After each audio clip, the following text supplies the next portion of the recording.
बिस्मिल्लाहिर्रहमानिर्रहीम। आज हम देखेंगे कि मनी को सिंगुलर के तौर पर यूज़ करते हैं या प्लूरल के तौर पर यूज़ करते हैं, या अगर दोनों तरह यूज़ करते हैं तो फिर किस कंटेक्स्ट में यूज़ करते हैं। ये ज़रा देखने वाली बात है जी। मिसाल के तौर पर इसलिए मैंने इसकी हेडिंग यही दे दी कि मनी इज़ और मनी आर। ठीक हो गई बातचीत। तो वैसे तो देखा जाए कि मनी जो है वो काउंटेबल है, मतलब कि उसको जो है गिना जा सकता है। 100 रुपए को अगर हम गिनना चाहें तो 100 एक करके गिन सकते हैं। ठीक है जी, धारा कैश को गिना ही जाता है, तो लिहाजा बताएं तो ऐसा लगता है कि ये काउंटेबल है। काउंटेबल है तो फिर इसकी प्लूरल फॉर्म होनी चाहिए, फिर इज भी होना चाहिए, आर भी होना चाहिए, लेकिन ये अनकाउंटेबल तस्वर किया जाता है। वाटर, शुगर, लव और मनी ये जो है अनकाउंटेबल नाउन के तौर पर यूज होते हैं और इनके बाद सिंगुलर वर्ब जो है हमेशा इस्तेमाल होता है। जरा कुछ एग्जांपल्स देख लेते हैं और फिर अगले स्टेप की तरफ जाते हैं कि वाकई ऐसा है क्या, अगर डिफरेंट कॉन्टेक्स्ट में यूज हुआ हो तो हमने क्या करना है। The money is on the table, money is on the table, are on the table नहीं आ सकता जी। ठीक है जी, हम अगर आर लगाएंगे तो ये गलत होगा, ये is ही ठीक है। money is on the table, this is the correct sentence। और अगर हम कहेंगे water are in the jug, नहीं, water is in the jug ऐसे ही लिखा जाता है, ऐसे ही पढ़ा जाता है। अनकाउंटेबल नाउन है, हमेशा इसकी सिंगुलर फॉर्म इस्तेमाल होती है।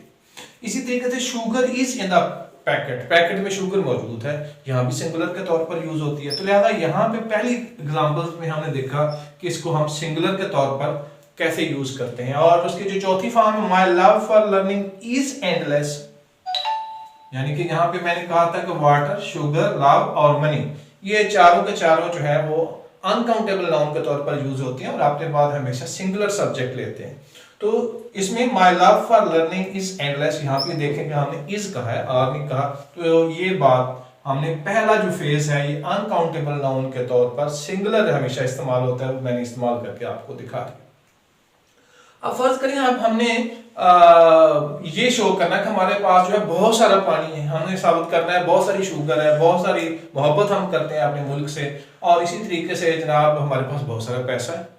तो क्या कहेंगे, तो हम उसके लिए मैनी मनी नहीं यूज कर सकते, हम यूज करेंगे मच मनी। जो अनकाउंटेबल के लिए मच वाटर, लिटिल वाटर, इस तरह यूज करते हैं जी। ठीक है जी, तो ये हम मैनी मनी जो है वो यूज नहीं कर सकते। ठीक है जी, तो लिहाजा वो हम मच मनी इस्तेमाल करेंगे। और lot of money, a large amount ये यूज करेंगे, ये टर्म्स हम यूज कर सकते हैं। और ये टर्म जो है इन सब के साथ large amount of water, large amount of sugar, ठीक है जी, और लार्ज अमाउंट ऑफ लव इस तरह यूज हो सकता है। Much money, much water, much sugar और मच लव ये भी इस तरह यूज हो सकता है। यानी कि अब हमने बेसिकली जो इसकी प्लूरैलिटी का कंसेप्ट है, यानी कि ज्यादा को जाहिर करने के लिए हम इसको ये वाली शक्ल दे देते हैं, इसको इस तरह एक्सप्रेस किया जाता है। अब ये होगी इसकी दूसरी बात, यानी पहली बात तो ये है कि हमेशा सिंगुलर के तौर पर यूज होती है। दूसरी बात ये है कि हम उसकी प्लूरैलिटी की साइड को एक्सप्रेस करने के लिए जो करेक्ट स्ट्रक्चर है वो कौन से इस्तेमाल कर सकते हैं, ये वाले कर लिए। तीसरी बात जो है सबसे अहम चीज, ये तीसरा इंडेक्स है जिसको आप गौर से करें, गौर से देखें तो लिखा हुआ है कि मैनी मनीज, लिखा हुआ है कि many sugars, British waters, several loves. अब इसका क्या मतलब है? अच्छी बुक्स में ये लिखा हुआ होता है, बड़े बड़े राइटर्स ने लिखा होता है, तो इससे मुराद ये होता है कि मैनी मनीज का मतलब है मनीज, मनी फ्रॉम डिफरेंट सोर्सेज। मतलब एक मनी आई है ट्रेड से, दूसरी मनी जो है किसी जॉब के हवाले से आई है, तीसरी जो है वो हमने फर्ज करें कल्टीवेशन की है उसके हवाले से आई है। तो लिहाजा ये मनीज इस तरह, यानी कि different ways of money, moneys earned by different ways, ये इसका मतलब होगा जी मैनी मनीज।